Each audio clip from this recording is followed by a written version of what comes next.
Hello and welcome along to Aston Villa from the stands. Good morning, good afternoon, good evening, whenever you're watching this. I hope you're well. And big up to everyone who's live and on replay. We're here today for a collab. And of course, back on the channel, again, the last season actually, when Luke was back on, things were good with Villa. I think it was around the Club Bruges Champions League final. Things were looking spicy, a must-win game against Chelsea. And it was all, last time Luke and I were on, things were good and rosy on the pitch and it felt good off the pitch. But we're here in the mists of pre-season, done, dusted, and coming into the opening game this weekend. So I thought none better to bring Luke back to get his perspective, his thoughts, his feelings. Said, Luke, obviously just had a bit of a chat off air, but how are you? And of course, surely 48 hours or less now. Are you ready? Are you excited, or is there still a little bit of anticipation? Nerves. How are you feeling? Mate, I'm ready. I hope the team are ready. I hope the players are ready. Yeah, I mean, new season, excitement, back at Villa Park. I think this is the time where you kind of can dream, you can have expectations, and then after game week 1, I mean, do you remember when we were driving to Newcastle and we were really excited, we were buzzing, weren't we? And then that drive home after that 5-1, and it was like, I felt like we were driving to Australia and everything, like how far it felt. But so that is the beauty of the opening day, really. You go there with expectation and belief and happiness, and you can walk away feeling distraught. So yeah, looking forward to it though, mate. New season, we both love football, so what's not to like, really? Exactly. And look, at the end of the day, you said it. Start of the season, everyone's on 0 points. We're all in the same boat to win the Premier League on opening day, and then it all goes from there. But we'll obviously have a quick chat about the season ahead and that opening day in Newcastle and all things transfers. But as I just said, as someone yourself coming into, what I would say a very interesting summer. I think there's no doubt about it. We've probably, again, Luke, I don't know about yourself, but I've used more acronyms this summer in my life than I have done, in my entire existence. PSR, SCR, VAR, WTF, all that. Just from your perspective, do you feel like this is a window in which you feel like you've had to be a financial expert more than anything than actually just going, he can put the ball in the net, he can stop the ball going in the net, I want him. Like, how have you actually felt, this summer?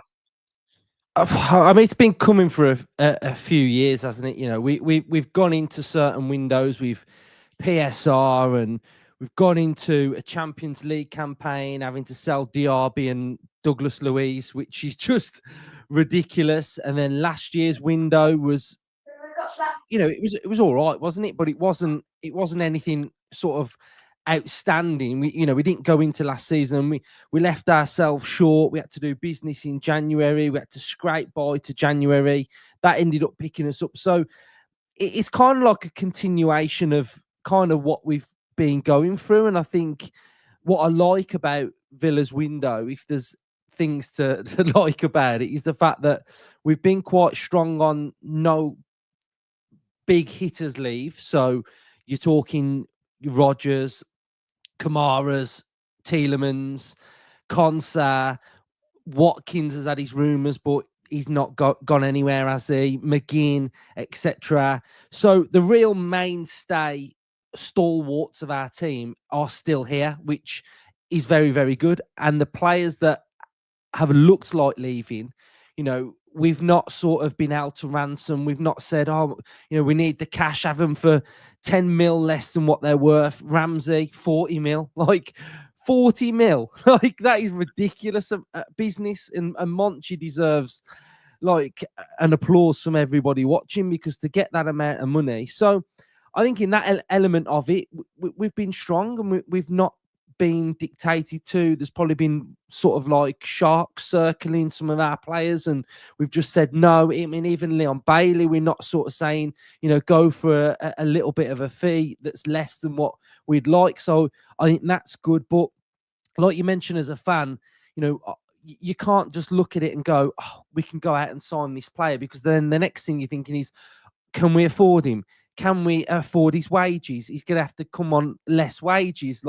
So I think that's the frustration as fans. And as fans, I think we want our team to progress. And when you're looking at it in a transfer window, you look at the players that are coming in like new signings, and that's how you believe your team is going to improve. But I think the big thing for me is Unai Emery. And while Unai Emery is still at this club, he's our sort of little sort of wild card that makes things happen, structurally, tactically, improving players. Like, I think there's certain players within this squad that will be better than last year. Maatsen, McGinn, Onana. I think those players will contribute more. Bogard. So I think there's that improving element, and it's what does Unai Emery do as well. I mean, I've been watching all pre-season games, and he's brought back the high line. Now, to me, that is him looking at our defence and going, well, it probably wasn't as strong as it should be last year. How can I narrow the distance between an attacking forward line getting nearer to our goal? Well, if we stay as high as possible, they cannot be close to our goal. We'll play them offside. So he's using all these little elements that are going to probably work in our favour. So I think as much as I'm frustrated that we haven't got the perfect window, as things stand, I think we're all right. And I think we'll probably be in the mix of where we need to be. Whether we can achieve that, it's hard to say. But that's just basically where I'm at, really. Yeah, no, I think there's some really great points that you raised there. And I think that one in particular said about, Unai Emery, and it, for me, when we were told and saw that Unai almost quoted, "I'm happy with the squad I got. If I have to go into the next season with the squad I got and no new additions," whether he believes that wholeheartedly, he probably does want one or two, but he said it with quite a bit of chest. You think, okay, nice. But the big thing that you've just said, I completely agree with. This is where he now needs to make his money. This is where he now needs to show us why he is known and lauded by Villa fans. Go coach those players to the next level. Go tweak tactically. Go make those changes. And I think that is absolutely going to be massive for him now, for me, going into the season. A word that I've probably been thrown a lot at in my chats and comments is patience. Be patient, patient, patient. And I get that. And again, I've held my hands up and said, yeah, at times I've jumped the gun and I had my head absolutely fall off and on the ceiling going, what's going on at the moment? From pure passion and frustration. On the pitch and with the chat as well, do you think we're going to need to be patient? Do you think, or is there an element for you where you've looked at the fixtures, you've looked at, well, I think, in my opinion, I think we've been gifted a really nice couple of games, especially, Newcastle's way a bit different. But yeah, do you think we need to be patient, or do you think that we've got too much of a core squad to go, actually, no, we need to go and set the season alight?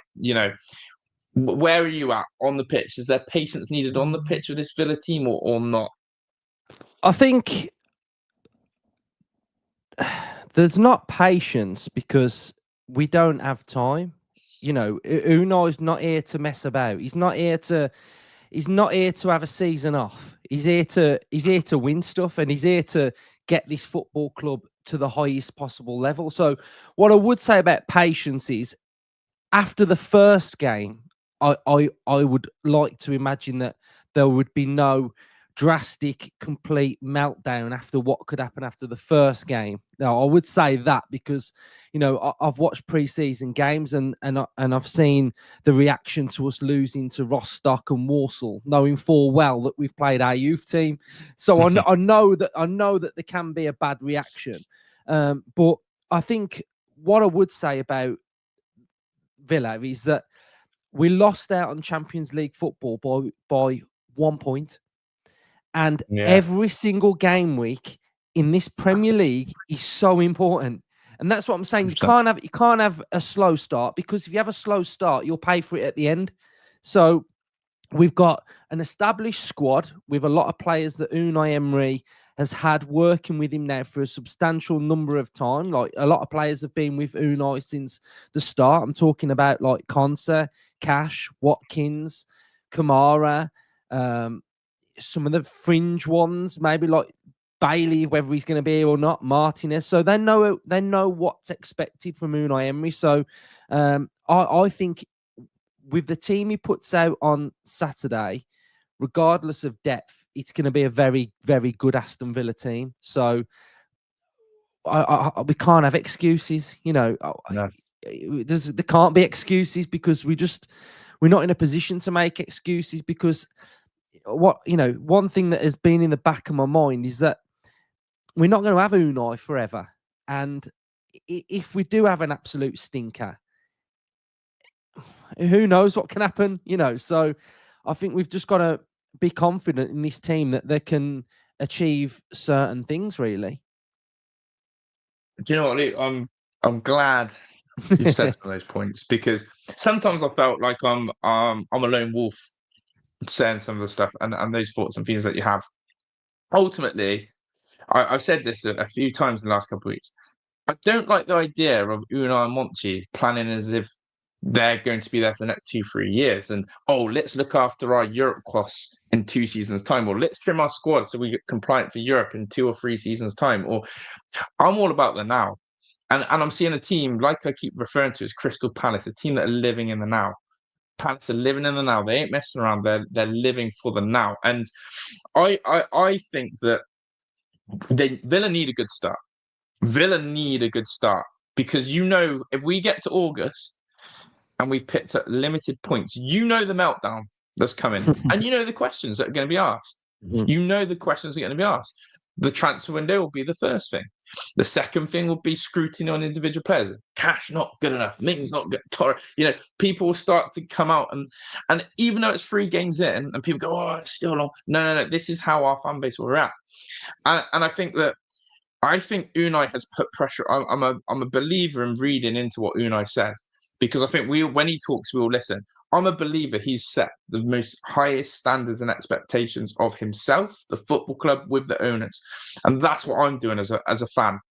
I'm taking nothing less than going for the objectives of winning a trophy and qualifying for Europe, and that's all we can keep going. So yeah, I'm glad you sort of said that. So with the squad then, and going into sort of you've already alluded onto it who you think is going to improve, but I'm big up to the chat. Some people, I love all the comments that are coming in, and some people already said it. Who's your? Give me 2 players you think are going to grab the season by the balls and absolutely go, do you know what? This is what it means to play for this club, sort of thing. Who, if you got one, even if there's an obvious or an outside or 2 obvious ones, I want to know your thoughts. And chat, get involved as well. 2 players you think are going to grab the season by the balls. I think Rodgers. I think we're probably going to get the best version of him this year. I think he can improve massively. I think he's got stuff he needs to improve on, which I think he's good. I think we need him to improve on certain areas. I think decision making, knowing when to dribble, knowing where to dribble, not losing the ball, be very good with the ball, utilize the ball well. At the start of last season, I said his striking needed to improve, like hitting the target more, and I felt like it did, but I think that could still go up another level. I want to see him get more tap-ins. I think he should have sort of really good end product from wide players now. So those little cheeky tap-ins, his goal number should improve. And I predicted in my channel's predictions that Ramsey was going to be Villa's most improved player. Now, that to me says to me everything about Jacob Ramsey, that a senior pro was going to have to be Aston Villa's most improved player. So I did think he was probably going to improve, but if not him, then I think just someone like Watkins, 20 goals, get 20 goals, be the guy, be Villa's main player, be that guy that just takes pressure and just you just know what you're going to get from him. So I'd say Villa's front 2 really are probably the ones that I think are probably going to improve, because I think they are going to have top seasons for Villa. Yeah, I like it. That's really interesting. Put about Ramsey being most improved. As I was saying, he could if he really, keeps Newcastle out the top four. That'd be quality. You know what I mean? If he goes in and has a stinker every week, that'll help us out. But yeah, I thought this name would come up a lot, and some interesting Mallon and I mean, gets on coming up there. Watkins and Rogers, Mallon and Hemmings. Interestingly, I mean, look, in all seriousness, if Hemmings, everyone I think has, and I know Luke, you absolutely love Jamoa as well, Jamoa as well. Two players who did actually do what Bailey and Ramsey failed to do, which was make preseason count. Looking good strike. In a world of rankings of Villa central midfielders, for Hemmings to play Premier League minutes would mean we've either had an absolute injury crisis, or Unai Emery's thrown the Hail Mary and thought, you know what, let's go for something different. It's got to be something crazy like that. But no, I think it'd be really interesting to see what happens with Jamoa and Hemmings on that one. But yeah, Mallon and Rogers, equally a centre, and Trossard, if they could sign, could be there too. I love that you've already thrown in two signings in there. Getting excited for that. Apart from Ollie, the two M's, Morgan and Mallon, definitely Watkins and Rogers, Mallon and Tielemans, Tielemans as well. For me, is just that player that I don't think we've fully grasped again. I think we've taken him for granted actually at times. His injury record, what he brings, etc. But people have brought up Mallon, people have brought up Watkins. Luke, just quickly on those two, where do you see, your impressions and thoughts and feelings of both of those? Mallon, right wing lockdown, or no, okay, and no. Second of all, Watkins again. Look, how do I say this? Whether you believe it or not, media speculation around Ollie Watkins, his future, where he's at. I think we all know he's going to remain at the Villa. But is this going to be another season where we get the best out of Ollie, the frustration out of Ollie? Just your thoughts on those two, Mallon and Watkins. So Marlon, definitely not on the right, because if he was going to play there, he'd have been there in pre-season, and he played 0 games on the right. So I mean, we're just looking at what's in front of us, that he's not going on the right, because he'd have been there in pre-season. So I think he's going off the striker, or as a striker. Then that would mean that Rogers is going to have to go to the left or to the right, which we don't want. But I think the thing on Marlon is he's lethal in the width of the 18-yard box. So you want him being potent where he's really good, really aggressive. So I think that's where we've got to play him. With Watkins, I think we're going to have the best season we've had from him, really, because he's had a full pre-season. There's a World Cup at the end of this season, so he's going to want to do well for that. He's going to want to be in Tuchel's team, and he's going to have to perform. And I think we are really going to need him. So I think, I've got no doubts with Watkins. I think he's going to have a solid, strong season. Marlon, I mean, are we going to even play him on Saturday? I wouldn't be surprised if he's on the bench. I really wouldn't, because if he's not central, I don't think he's on the right. I just can't see it. Yeah, look. Again, this is where people are crashing on me, saying I'm going to have to eat my words. And where Donyell Malen started off preseason so well, people coming in going, you jumped too early. I've never felt right about the Donyell Malen situation from January onwards. And the reason I say that is because of the actions that Unai Emery showed us. The Champions League omission, the lack of minutes, and constantly talking about the man in public. When you keep having to bring up a player and almost have to go, oh, he's just learning, he's just adapting.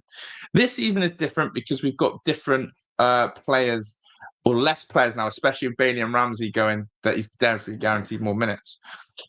But what you've just said, again, really strikes me as, it's not now down a position. It's my same bug that I've got with John McGinn. You can't tell me week in, week out when McGinn or Mallon will cement a place in this Villa team. But yet, we know where Tielemans, Kamara, Watkins, and even, Rogers, we think is going to play. So I think that. But what is clear about Donyell Malen, he seems such a natural finisher, natural ball striker, natural finisher. And so there. Do you ever see a change in formation, Luke, where there could be a world where Malen and Watkins play together out of interest? As a two, as a Yeah, close I mean, as a two. I think as a two it would work. I mean, Same. I think, you know, I think I don't think they're similar. I think Watkins is a runner. He can stretch teams, whereas Marlon is a little bit more sort of stays in the correct sort of zone where he needs to be, and he's just very, very direct. So I think it could work, but again, in pre-season, every game Watkins played, it was Buendia behind him. Every game Rogers played, it was with Marlon. So we never saw the four together in a game, or we never saw the three of them. So maybe saving that, and maybe Emery in pre-season sort of didn't need to show his hand. Maybe he just thought, my structure's good. I know my players. I can put them in any given team on any given 11 on a day in the Premier League, and they'll follow my game plan. So maybe there's that element to it. But I think in pre-season you do find patterns, and that they are important, because most times that Kamara played, he played with Tielemans. So Conter and like Powell. yeah, Conter and Powell together. yeah, Cash and Dean. Odegaard and Mings, like Yeah. so. That's what I kept saying. McGinn and Onana. Like, we started seeing the ranking system, I felt. Was that so you just mentioned Buendia. Again, I've seen your video about Unai Emery cannot ignore Emi Yeah. Buendia. Where, again, chat as well.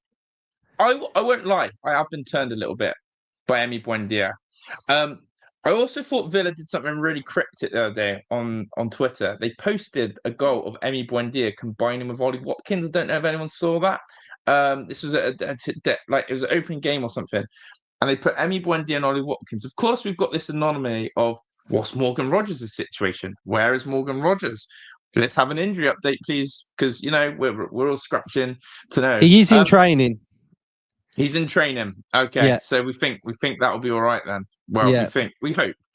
Buendia then for you. Like Ant's just put hot take. Buendia is going to be our European specialist.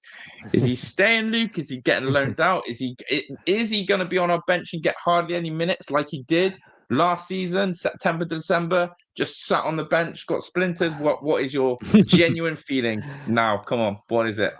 It's so tough, isn't it? Really, like when you nailing me down with these questions, but because I'm normally the one that's just making them up as I go along. Exactly. Like, but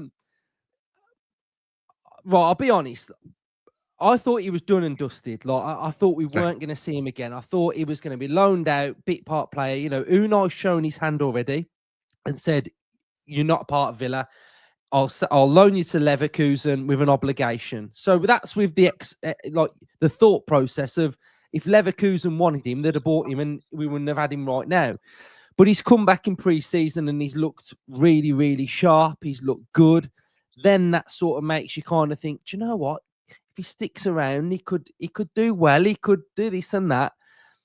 And then I always look back and think of like how he plays for Villa. So, you know, I like him. I think he works really hard. I think he's a good competitor. But when I watch him in the Premier League, it's very nearly. It's very like, oh, that pass was so nearly through, and nearly to the challenge, nearly to the press.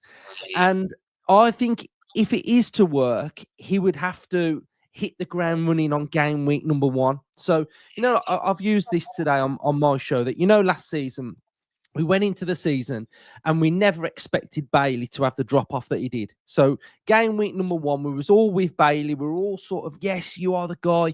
And as the confidence started to evaporate, the fans started to get more and more frustrated. And I feel like the similar sort of thing could happen to Buendia if he doesn't hit the ground running straight away. With our situation of a lack of attacking options, we're going to end up having to sort of like rely on him. So I think that's where I'm basically at. I need to see him produce in the Premier League. I can't just look at pre-season, because pre-season kind of means nothing really. And then in the back of my mind, I keep thinking, if someone comes in with a bid for Buendia, we'll sell him. If someone comes in with a loan option, we'll loan him out. So Yeah. that's where I'm at as well. Like, I think we're in that situation. So with Buendia, I want to back him and want to believe in him, but he's kind of got to show us that he's ready to do it. I completely agree. And that point there about why has no one come in for him? Why did Leverkusen not want to keep Emmy? Why is there not, bottom half Premier League teams? Why is Leeds United not, he always seems to be linked with Leeds. Why? So there's all those, and whether it's because on the grapevine he's part of Unai's plans and clubs backing off. But I think I said this the other day. There is a world where Emi Buendia has an Alan Hutton type revival. Your career's dead. Your career's done. You're basically cast out, and then all of a sudden you become an absolute cult hero. There is a world where Emi Buendia could do that. But for me, the absolute flaw in Emi Buendia and Aston Villa is he's got too much competition in his place. He's got someone in Morgan Rogers that basically indisposable. If Marco Asensio comes, you're down the pecking order again. And let's not forget that if Unai wants to play as captain in the side and he's got Kamara and Tielemans, that's another position where, again, in that front three, it's pretty congested. And Quaison. Exactly. It's so congested that you have to hand on heart say, Emi Buendia may not even make the bench. If we're actually looking at attacking options, now that Bailey and Ramsey's there, he probably does get on the bench. But if we're going to reinforce and if we did 2 in, 2 out, sort of metronome, he still struggled match day to go on the bench. So there's a lot of people wanting Buendia to do well. And I think that's testament to his character and personality and how he comes across. We know he absolutely almost, and this is maybe a downplay on someone as well, not in a negative way, but he almost feels lucky to play for us. I always get that, I can't believe I'm here. I'm just going to make every moment count. Great in some aspects, but it's a bit like, no, you should be going, I need to be playing this team. I want to be playing this team, and I need to make it happen. So yeah, no, I think that's really interesting on Buendia. And as I said, I have found there's a lot of Buendia fans across. I don't know if you found the same on your channel, Luke, where Buendia fans are massive. I think this is when Buendia physiologically hasn't been right after horrific injury, but his confidence is back. Again, an injury like that, the same with Mings, it can have a detrimental impact. Interestingly, I even forget Ilan Jr. plays for us. Buendia and Ilan Jr. the backup wingers for me till Jack. I mean, Ilan Jr. genuine name that, and only until someone says it, I forget it exists. But I'm in this camp. I'm in this camp. Would prefer a good sign-in as opposed to Emi Buendia. If you gave me the option that we get rid of Emi Buendia alone and we get a sign-in, I'm all there. I'm all there for it. So, yeah. January transfer window, I think, is going to be absolutely massive for us as well. Moving forward with that one. So, on the other side of the camp, then, Luke, I know people. We're looking at the perspective of the Premier League. Do you think that Villa's chances of getting back into the Champions League is harder, equal to, or easier than previous seasons? And again, chat, let me know your thoughts on that. Again, on the spot, but harder, equal to, or easier? I know all hypothetical, but right now, how do you feel about it? I'd say easier because we've got 2 chances. Right. Oh, wow. Okay. Every season, we've only had 1 chance, and that's through league position. This year, we've got league position or win the Europa League. So, we've got a better chance, right? So, whether teams have improved and made that aspect in the league more difficult, I think that's what it is. I mean, I always look at the fact that Unai Emery has never not qualified for Europe as a manager. And even when we were having a stinker of a season under Gerrard, we still finished 7th. So if that was with a bad season, coupled in with like half a bad season and then Unai doing well, we got 7th, 4th. Last season, I thought we were okay. We had massive elements to it where we let ourselves down against certain teams. We had massive amounts of injury problems, and we missed out on Champions League by a point. So Mm. if we can be better this year, not more consistent, but more consistent after European games, I think, better away from home. I think we're still in that sort of bracket of competing with, say, 8, 7, 6, 5. We're in and around there with how we are under Unai. So I think while we're in that sort of little mix, then, best we could probably get is 5th, worst about 8th maybe. So I think that's where I'm at basically. I like it. That's why I got Luke on, because I didn't even think of that answer. I know that we think about, like, I know that if you win the Europa League, it gets you into the Champions League, and the fact I didn't even think of that when I asked my own question, that's why I love it.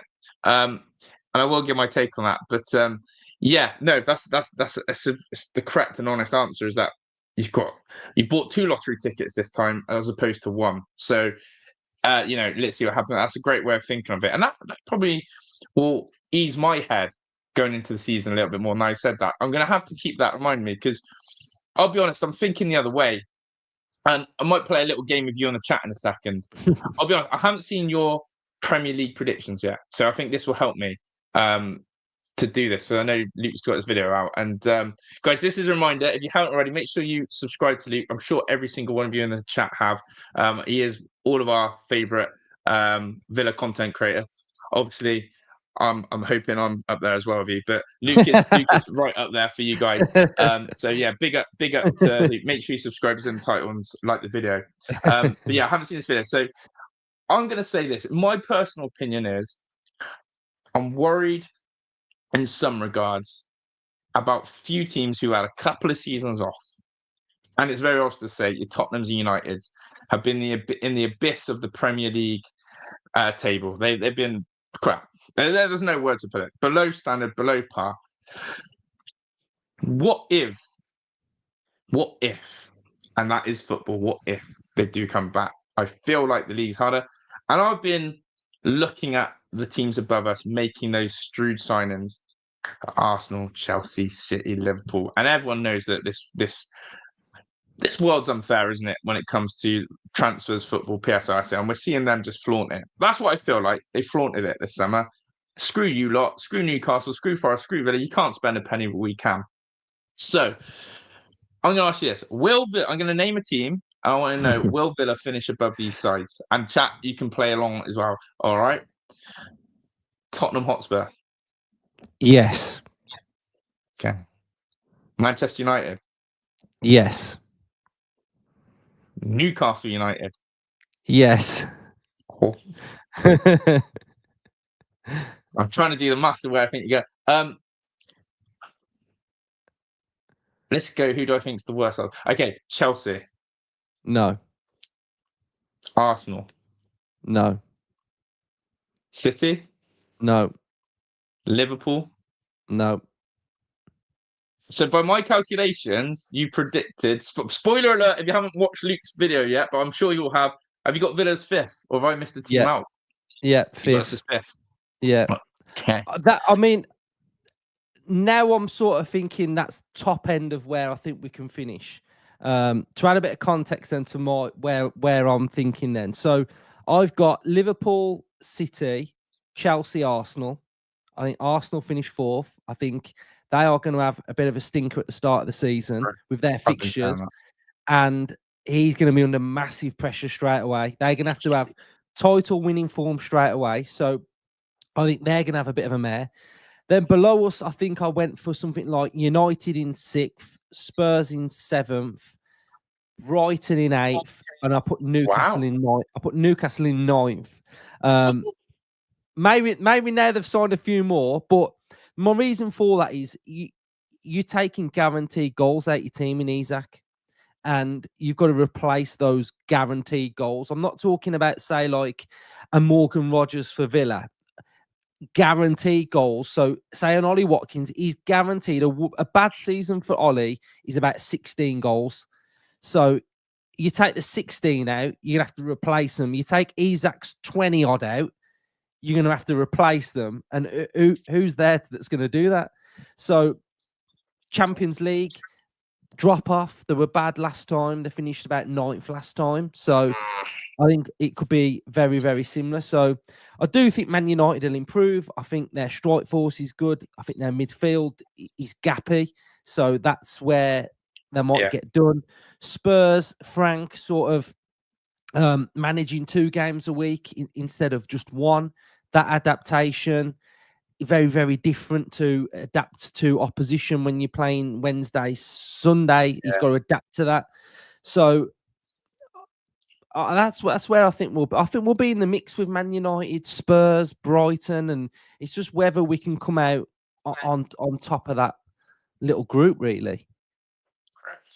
I think that's a fair point. And the league, and that's what I mean. I feel like it already feels like 2 leagues in that sense, doesn't it? The boys who just run away with their spending, and the rest of us. I do agree with Arsenal. I really see a world where they don't get top 4 as well. A really rocky world out there. Gyökeres stinking the world out. You know, they think they've find their solution, and 9 has a stinker. Big problems and so. But yeah, I think that basically for me, that's why I'm very keen for Villa to get a good start. You've just alluded to with Arsenal, bad start. I think Villa need to put points on the table early on to build that momentum. Football's a confidence and momentum thing. Everyone knows that. If things are going well and things are going good, you tend to win games sometimes ugly. We all know Man City went through the most horrendous patch last season. Whatever they did, they were going to lose a game of football. The momentum was just L after L after L, and they didn't know how to get out of it. And I think that's interesting. Just seen a comment here, Luke, because of your predictions. I want to go to this because I want to know where you are in this camp. Would you accept a Tottenham and finish 17th, 16th, 15th, but we win the Europa League and get Champions League? As a fan content creator, would you take that, or do you think that is just the standard that we cannot allow at Villa to go all eggs in one basket in that sense? I don't think you can risk it. It's too. Before you get to that final, you've had a stinker, right? And then you get to that moment, and yeah, I just don't think it's not good, is it? It's not a good look. And what I will say about this is, and I've maintained this all the way through Unai Emery, is that we have to qualify for Europe every single season. We have to financially. We have to. If we had a season like Manchester United, it's game over, because not being in Europe, they can afford to have a season like that. You know, players will still go there. They've got that pull. You know, and I've been talking about Martinez and Watkins, and everybody goes, why would you go there? They've got the pull. You know, look at players that go there, and this is really like a minor thing to look at, but players go there with like 700,000 Instagram followers. Within signing, they've got 5, 6, 10, 20 million. You know, their exposure as a player just grows, and that's why players want to go there. And I just feel like for us, if we had a season like that, it would just be an absolute disaster. So yeah, it's got to be Europe.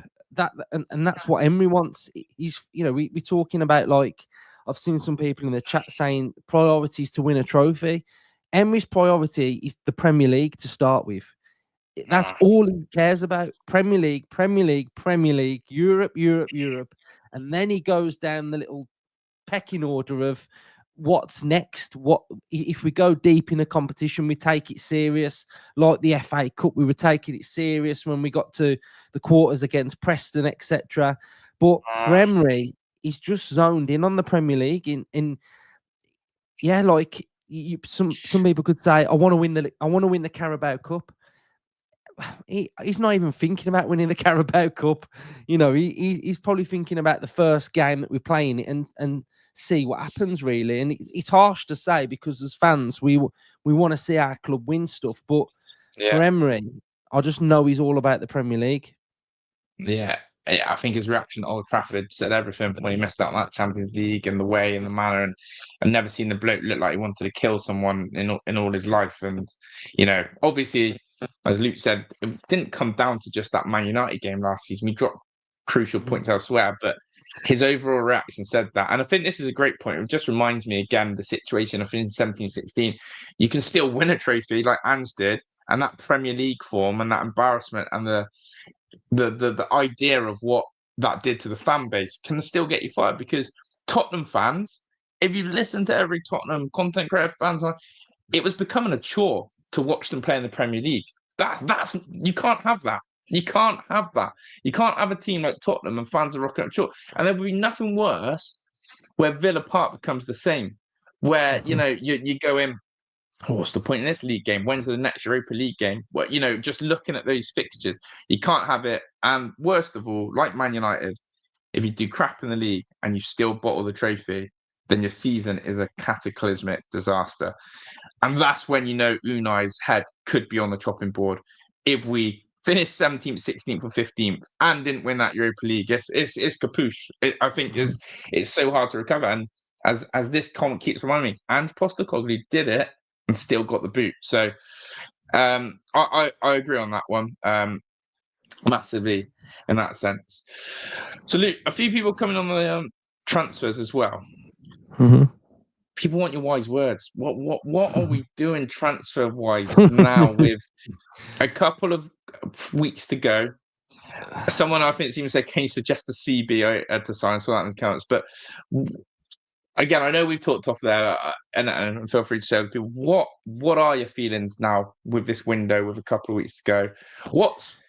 Let's go. Best case scenario for you, and a bit of the worst case. What would look as still a really poor next couple of weeks? Best and worst. Let's hear it.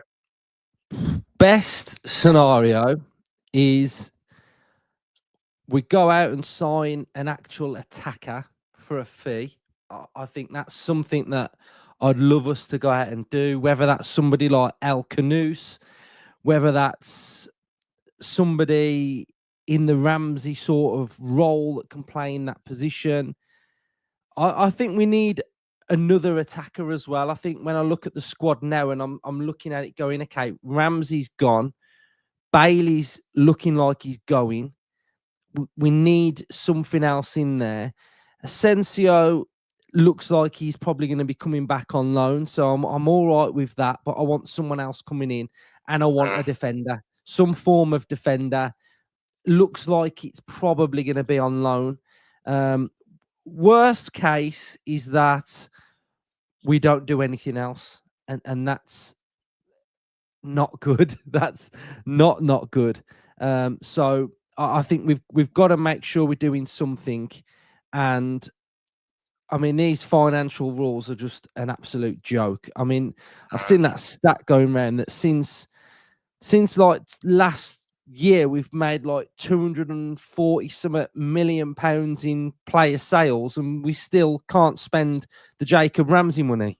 Like, what is going on? Like, why not? Like, and I know we're in this UEFA, squad cost rule thing, but it's just like ridiculous, really. So yeah, I just think we've got to get some signings in. We've got to get some fresh faces, and we've got to improve, and we've just got to make the squad like compete to a really, really high level. Really, I'm not actually fussed that Ramsey's gone.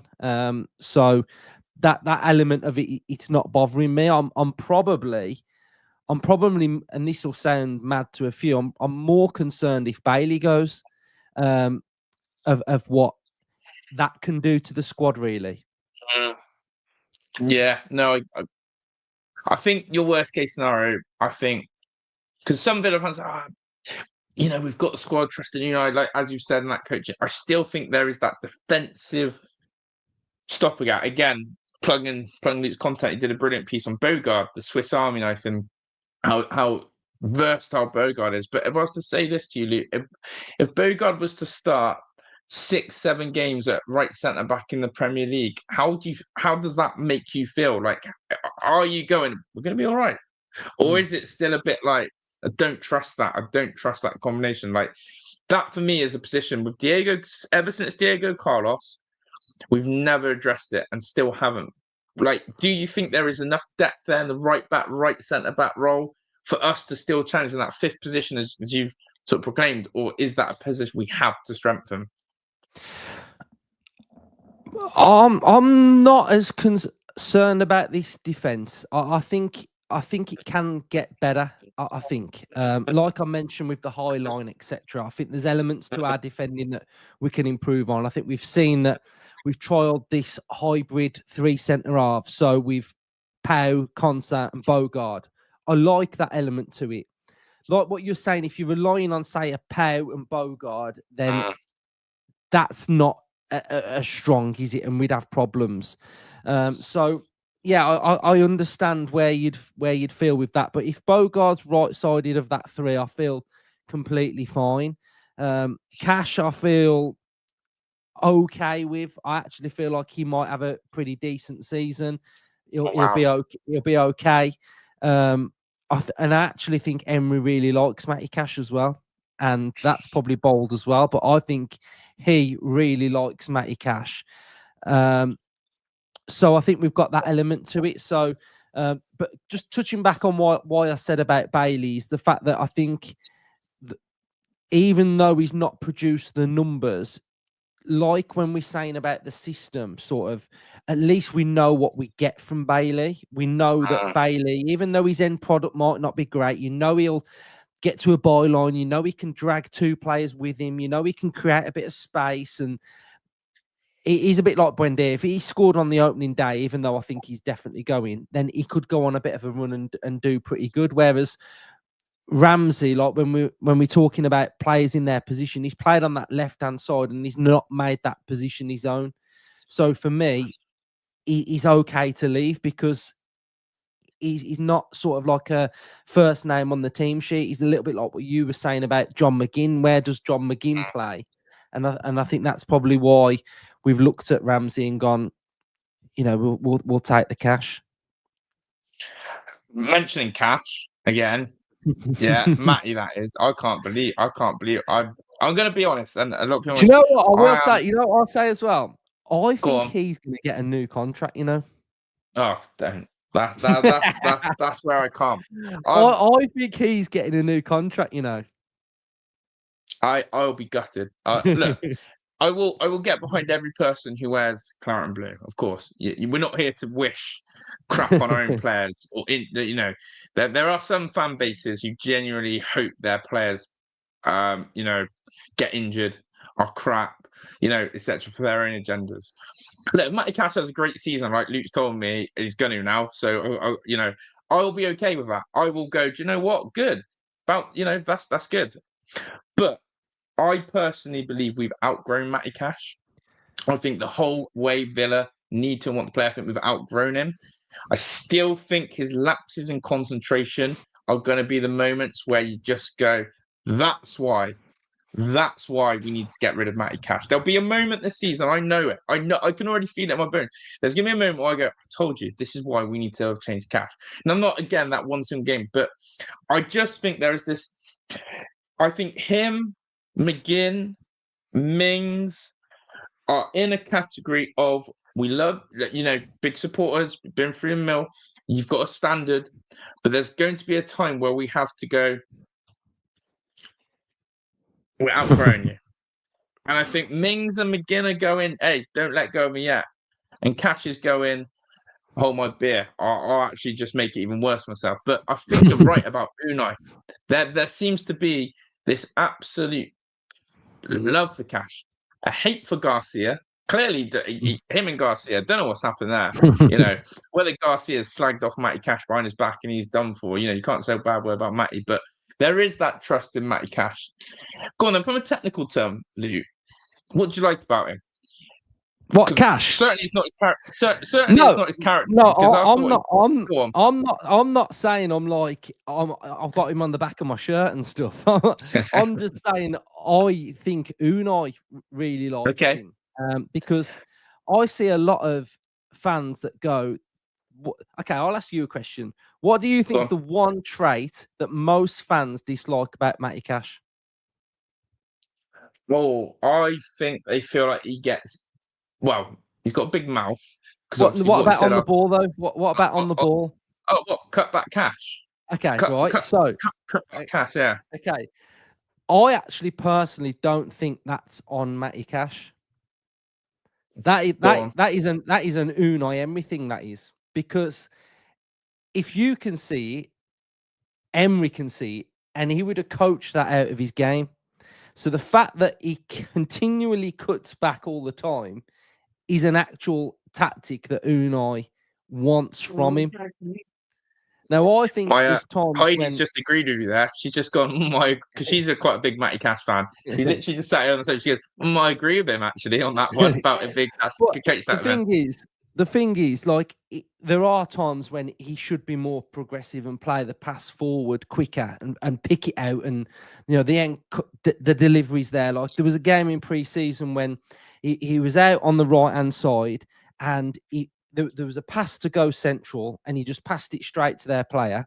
2 seconds later, he's in the same position. He's whipped it on his weaker foot, played a back post cross that was this worldy cross to one of our players. And it's like, there's your inconsistency with Matty Cash. Like, can't pass a simple thing, but gets it on his weaker foot and pings a 30-yarder. So I just think that's the issue where we're at. I think there's a slight little bit of quality, but I also think Unai really likes him. And I think what Unai wants from him, he probably gets what he wants from him. Whets his appetite basically of going, just like Pau Torres does, this is what I like in the player. Do you know what I find really interesting as well? When this is the way the modern game's gone, we never talk about defenders defending. If you ask Pau Torres, we talk about what he does on the ball, why he's in the team because of what he does on the ball, and what you said about there, Cash. I think I'm probably a little bit more cynical on our defense because I think the shipping of goals for me at times, again, pre-season or not, whatever it is, there's that vulnerability. I just don't like that our right-hand side gets targeted and peppered constantly.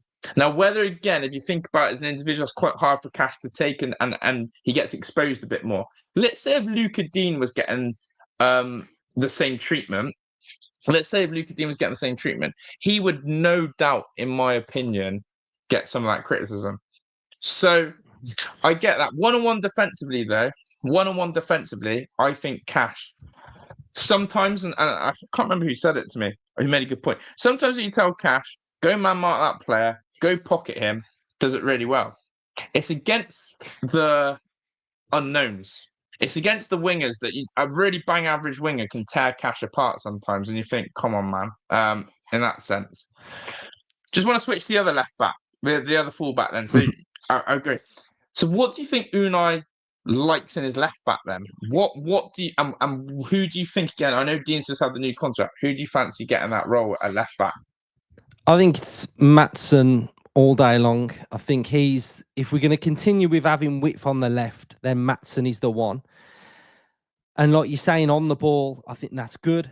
Off the ball, his partnership with Pau isn't the strongest, right? What I think about our defense, and this is while we're touching on it, then, is that what's the one thing you'll always see Unai do on the touchlines? He's always doing this. Calm. Whenever it gets a bit hectic, calm. We can see the goal, calm. Our nature of defending mirrors what our manager wants. He wants it to be calm. And you've played football, I've played football. You can't always be calm. You've got to be aggressive sometimes. You've got to either aggressively step out. You've got to be aggressive to win the ball. You've got to be aggressive with a centre half. But the one thing you've got to do as fullbacks is stop the cross. Now, how many times last season did we just go on then, whip it in, and then it's a goal?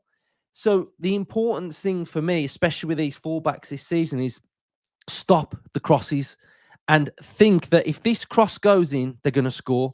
And I think if we have that mindset, we start to defend a little bit better.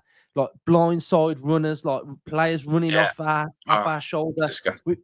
We've got to stop doing that. So I think our defense has just got to be more aggressive, basically, and know the importance of defending. Because if Unai gives us a plan, so he goes against Bayern Munich, I want 6 of you across the back line and a couple of you in front, and I want the wingers to go out wide, and then I want the four to stay really narrow. We can do that. We can defend. We like if our game plan is to defend, we actually defend quite well. But it's when we're open and teams are sort of transitioning on us that's where I think we do have our main problems with defending. Yeah, and what you said really early on this pod is about the fact we're playing more aggressive on the front foot from the forward players straight away, high line there, which could again limitation crosses. You know, if you're sitting in a low block or a lower home, you're allowing the ball to go wide because you're saying you're not going through the middle. Which again, sometimes the way we've defended crosses, you think I'd rather Villa just let teams come through the middle of us sometimes, because you know when that ball goes wide, it's coming in. You know that the person at the back post has got caught napping. So I think your thought on the defence. Defence is always a massive talking point. Look, you can see it in the chat, and big up to everyone with their comment. People have got opinions on defence and individuals. People will be critical on some and less on others. And sometimes it's not easy to know who to blame or who to criticize. I think what we've always got to remember is that it's a unit. We're a defensive unit as a team, as a back four, and with the goalkeeper.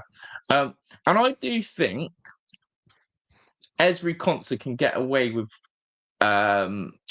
criticism while others are around him. Not that I'm saying Ezri makes stinkers, but Ezri is someone I think that he does this thing where I don't know if you agree, Luke, it's pissing me off in preseason. Any little bit of contact, and then Bogard starts copying him.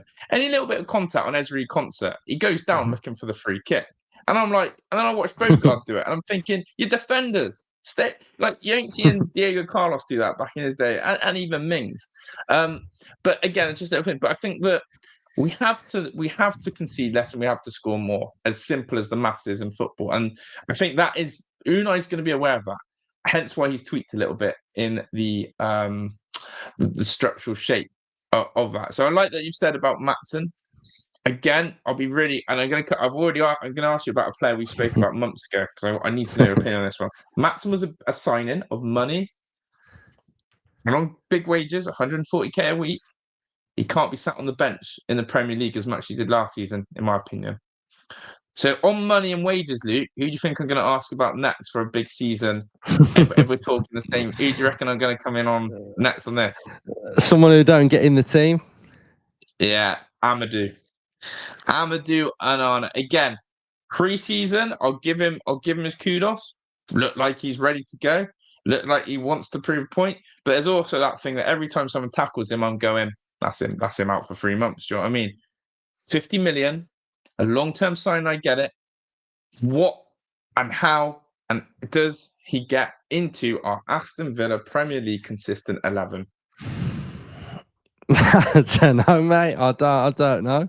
I thought maybe we could change formation in the summer and play with more of a 3, but I just don't see him. He doesn't get in ahead of Kamara, and he doesn't get in ahead of Yuri Tielemans. So I really like Onana. I really like him. I like his physicality. And I've always looked at him, even Everton, and thought, you're more than just a sitter. You're more than somebody that just sits in front of a back 3 or a 2. I thought he'd be better more in sort of like the Yuri position and driving and using his power to go from sort of like the Yuri position to the Rodgers number 10.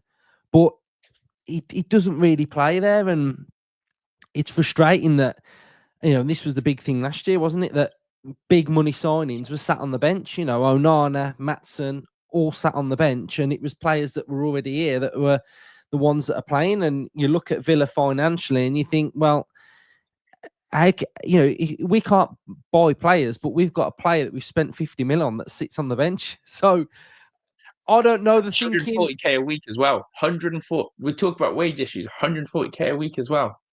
I don't know whether he didn't expect Tielemans to have the season that he had, or did he not expect Kamara to come back and be the player he is, or be fit and play? Maybe that was something in it, because when we signed him, Kamara was out injured, wasn't he? And maybe did he think, I need a player for the Champions League. So I don't really know, to be honest. I think it's one of them where we're just gonna have to see how it just develops, really. And I get what the chat's saying. It's not his fault that Kamara and Tillemans are class. I agree, but he also can't be happy to be a player who is basically known as their understudy.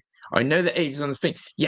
This is the thing in football, especially at his age. You have to find a position. You have to say, "I'm here, and I'm here to take it." And that's why, in a way, how Luke talks about Ian Maatsen. I think Maatsen's absolutely throbbing at the mouth to make sure that he starts more games than Luca Dean this season. Like, he isn't here to rotate. He's here to play as much football as possible. And I think that whether Onana needs to wait on an injury or not, whether Kamara or Tillemans drop off form, but chances are going to be limited for him. And my biggest worry is, and I do feel like this, I think he's, as I think Bozzy put it in the chat as well, he's always seems one tackle away from being out for a couple of weeks, and then his season gets stagnated and he goes again. So yeah, it's a really good point. And I know people are split on him on that sense. But yeah, I've got one final question before we wrap up for it. I did, miss some of these super chats. Big up to Lee, who said football's back. Thank you, God. I love that, Lee. And Lee, last time I think you were absolutely battered on one of my watch-ons a couple of weeks ago in the pre-season. I haven't heard or seen from you since. I'm glad you're alive and well. So big up to you. And shout out to Lee Wilson as well for the super chat. Thank you, Lee. And thank you to everyone who's been in the stream, loving all the comments. So just to finally sort of conclude this one then, Luke. With everything we talked about, season expectations, the way in which you think we're going to finish the transfers, etc. I would like to know. I don't know if you're, and I don't want to do a spoiler unless you're going to do it with your team. Have you got a wild card shout about Villa? I don't know if you're doing some content about that, because I know you did something. I know you nearly predicted Villa to go unbeaten at home once, which we were close to doing. I did. We were close. Yeah. We were close to doing it. Is there something you feel like this is going to be the thing that's going to either bamboozle, shock, Villa fans this season? I think we're going to play Birmingham City, and I think we're going to batter them at Villa Park. That is my thing that I think is going to happen. That's a bit out there. That is just something that's just no one would really think that I was going to come out with that. But I think we'll play Blues this season, and it's already shaping up. They've just beat Sheffield United. They've now got Port Vale, right? So after they've beat Port Vale, we're in the hat for it, and I think it's coming, mate. Yeah, because I saw West Ham and Millwall win that same pot. For that, there were some good little rivalries that people haven't seen for a while. Wow, they need knocking down a peg or two, don't they? So that would be a good one. I do think this is quite a good question, actually. I do want to quickly go on this one. Quick talk on Evan. Quick thoughts on him. Yes, no, nails, no. What is it? He's signed to play, isn't he? I'll probably say he starts on Saturday and he plays every game after that. Wow. I love that. As much as I love this comment, by the way, they'll beat Port Vale. They've got Joe Gauchi. Did you see? Did you see Olsen in the Champions League? Has he had a heroic or a stinker? Could be either way. Mate, 5-0, conceded 5. Oh, okay. At least he's consistent in what he's doing. Yeah. But no, we are going to wrap up here. People, appreciate everyone who's been in the chat today. Loving all the comments, all the interactions. As I said, I do love doing these type of shows and talking. It's a chance for me just to ask questions and listen to people's opinions. So I really do love it. As always, guys, if you haven't subscribed to Luke, make sure you do. Luke, people always want to know any teasers, any things coming up on the channel. What are we getting to get to see? No, just normal stuff, really. Concepts each week ahead of a game. But if anyone's watching this, then they need to subscribe to you and keep supporting you. To be honest, mate, because you're constant. You're there. You don't shy away from how you feel, and I think that's really big in the content space to just be yourself and be honest, because it would be too easy to just say what people want to hear. So I think you do a good job, mate. Do you know what? That's very kind. I really appreciate that. No, seriously. I'll transfer that money after. No, but no, I appreciate it. And yeah, guys, thank you to everyone. Look, I can't believe Premier League's nearly back. Do you know what I mean? I keep looking at the clock; it's nearly back. So yeah, we'll be there, and of course, yeah, watch along. We'll be on Saturday here, Christina. So we're looking forward to it. But guys, take care. Enjoy. It's Thursday today, isn't it? Friday tomorrow. Liverpool, Bournemouth as well. And Premier League's back. People, take care. I'll see you on the next one. We're out of here. Ta-da.